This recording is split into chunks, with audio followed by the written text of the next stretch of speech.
Well, good morning. Aaron Loy here, worship pastor at the fellowship, and I'm so glad that you're with us this Friday morning.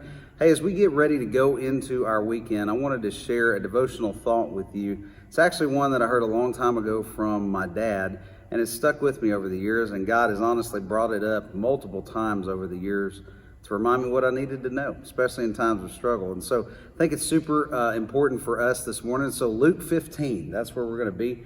We're going to take a look at the story of the prodigal son. It's probably a familiar story, but I want us to look real closely at two phrases that are in this passage that really do shape our lives. So let's take a look. Luke 15, starting in verse 11, says this: "A man had two sons. The younger of them said to his father, 'Father, give me the share of the estate I have coming to me.' So he distributed the assets to them. Not many days later, the younger son gathered together all that he had, and he traveled to a distant country where he squandered his estate in foolish living. After he had spent everything, a severe famine struck the country, and he had nothing. Then he went to work for one of the citizens of that country, who sent him into the fields to feed the pigs. He longed to eat his fill from the pods that the pigs were eating, but no one would give him anything. When he came to his senses, he said, 'How many of my father's hired workers have more than enough food, and here I am, dying of hunger? I'll get up and go to my father and say to him, Father, I have sinned against heaven and in your sight. I am no longer worthy to be called your son. Make me like one of your hired workers.' So he got up and he went to his father, but while the son was still a long way off, his father saw him and was filled with compassion. He ran, threw his arms around his neck, and kissed him."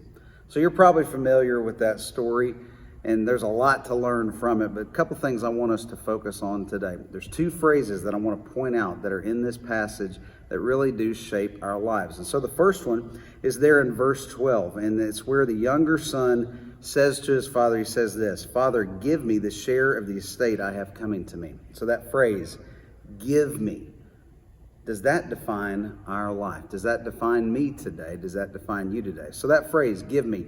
Well, here's the thing. The son desired freedom from authority in that moment. He desired freedom from accountability. He also desired freedom from responsibility. Now, here's the thing. He wanted freedom to follow his desires. And he wanted freedom to create his own rules. And here's the thing. He really wanted to just love things and use people. So that phrase, give me, there's a lot of things that go with that. So it's worth us asking the question, am I trying to run from authority or responsibility? Do I find myself loving things and using people? If so, well then maybe the phrase give me is what's defining our life. Now there's a second phrase in there that I want to point out, and that's in verse 19. Let's take a look at that. This is where the son has come to his senses. Everything's gone wrong for him. And here's what he says: "I'm no longer worthy to be called your son. Make me like one of your hired workers." So you can immediately see the difference. That phrase right there in 19, make me. That's an important phrase. So you have a give me attitude and you have a make me attitude. The make me attitude is always preceded by brokenness. And we see that in the life of the prodigal son. Everything went wrong, and he was at the bottom. He had lost it all, and he was broken. The make me mindset, that phrase, is always accompanied by repentance. You'll remember he says, "I've sinned against heaven and against you. Make me a servant." And so that repentance is super important for us to remember this morning. There's always a genuine humility that comes with the make me phrase. And so he's realizing that his status, what he once was, he didn't even want it anymore. He just wanted to be in his father's house. So there's a humility there. And then the make me phrase never tries to justify or defend past actions or what they're currently doing. And so that goes along with humility as well.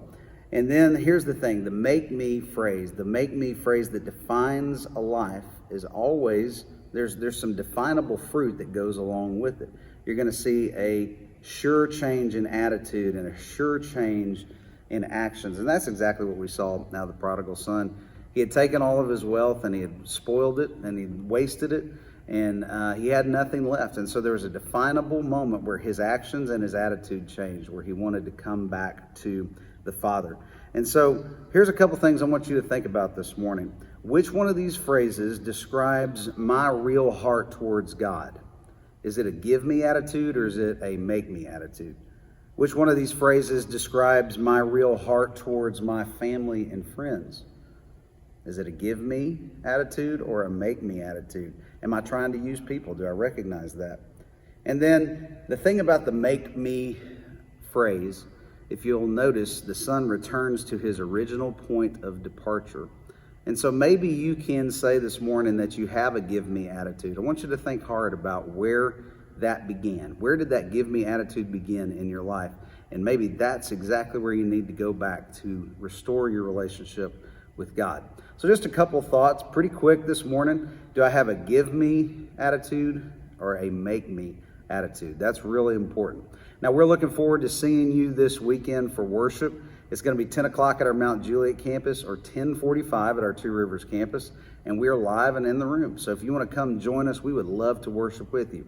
But if you're one that's not yet comfortable coming back into the room, that's okay as well. We ask you to join us online. So either way, whether you're live with us in the room or online, we really do want to worship with you this weekend. So I hope you have a great weekend. Think about these phrases, give me or make me. Which one is you? And we look forward to seeing you Sunday.